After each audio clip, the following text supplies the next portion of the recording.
Hello, welcome to Miss G's Art.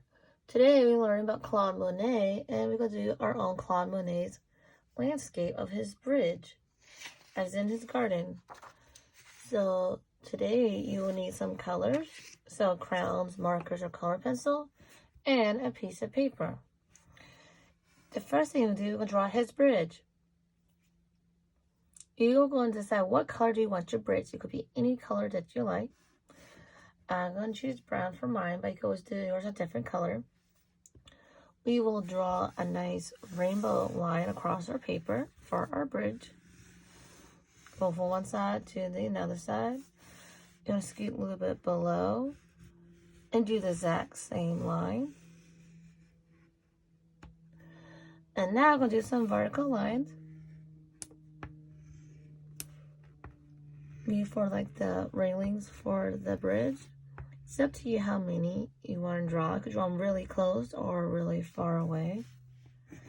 Now I'm going to fatten up our lines a little bit, make a little bit more bolder so they kind of pop out against our green vegetation in the background.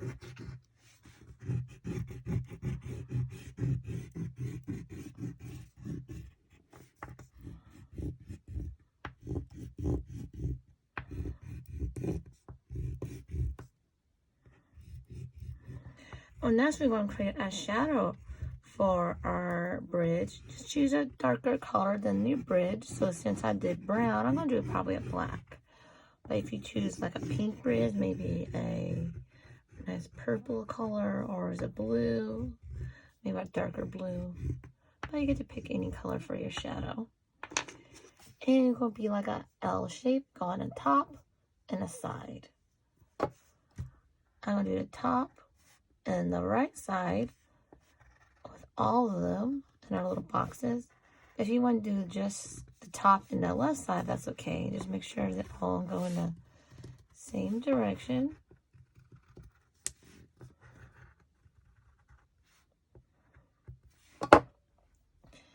Now we're going to start drawing our trees in our background. So if you're using any colors, but I'm going to use a green and a light green.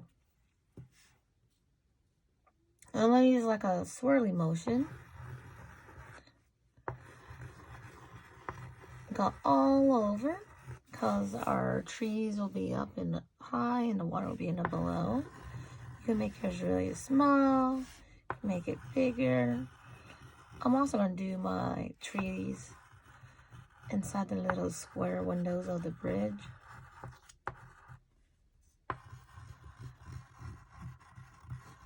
And I'm also going to switch from green to light green. Just repeat. So you get how you like it. If you want to add other colors in it, maybe you want to add some flowers to your trees, you can. I'm going to add a little bit more. This one I'm going to press a little bit harder.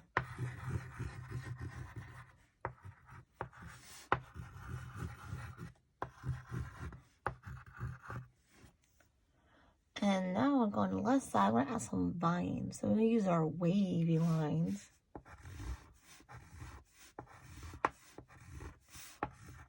I'm also going through the windows of the bridge. You could stick with one color. It doesn't have to be green. Maybe you want yours to be fall. A fall one. Then you can maybe use some oranges and browns for yours.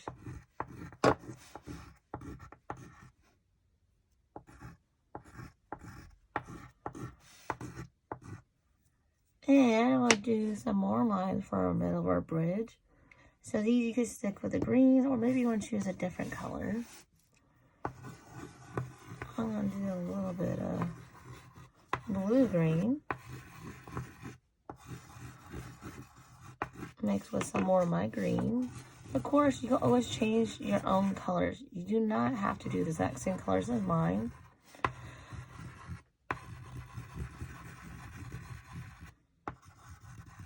Not swirly lines. Maybe I'll add some vines on top of it. But you could do your own style, that's fine. Now, we're going to draw some plants near the bottom. I'll use some curved lines. going to take my brown. These are the little plants that like to live in the water. They have a little oval shape. But if you do not want to add these, that's okay. Next, we'll add some lines that overlap. And also going to do the exact same thing. Nice oval shape. If you want to change these up, if you don't want brown, you can always change it a different color. That's okay.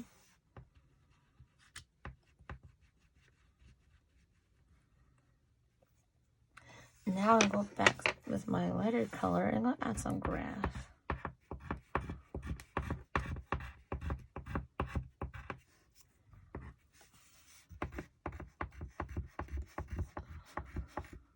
I'm just using some lines, some vertical lines, some curved lines. I'm going to add some hanging off my paper.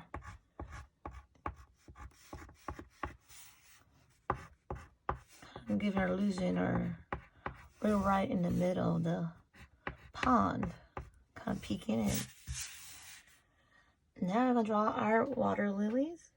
This is what his favorite spot in his garden, Monet's garden. So remember, when we do our landscape, things are really close to you and your foreground is going to be bigger. Things are further away and your background is going to be smaller. So I'm going to draw a circle, a half circle. Then I'm going to draw a sideway V going in. These are going to be bigger. I'm going to draw as many as you like. Then when we go closer in the middle, we're going to draw a little bit smaller because they're further away from us. You can draw it anywhere on your drawing. And I'm going to draw really tiny ones in the background because they're so far away from us.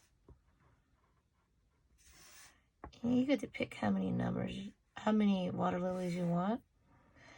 And now I'm going to draw little flowers. They're usually like a pink, some white, something yellow. So you can pick really any color you like.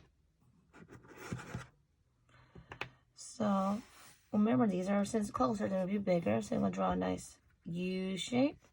Then some zigzag line. I'm going to draw just another one, smaller one. So a teeny U shape, zigzag line.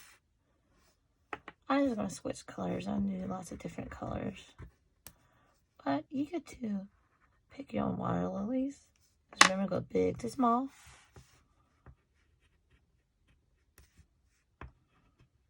And when they get smaller, they get less detail. Then go back and color them in.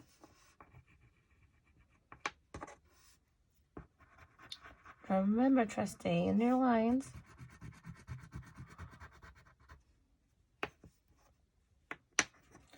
Now after we color our flowers, we're going to color our water lilies. Lily pads. You can either color light green or dark green, it's up to you. Maybe I'll do a little bit of both.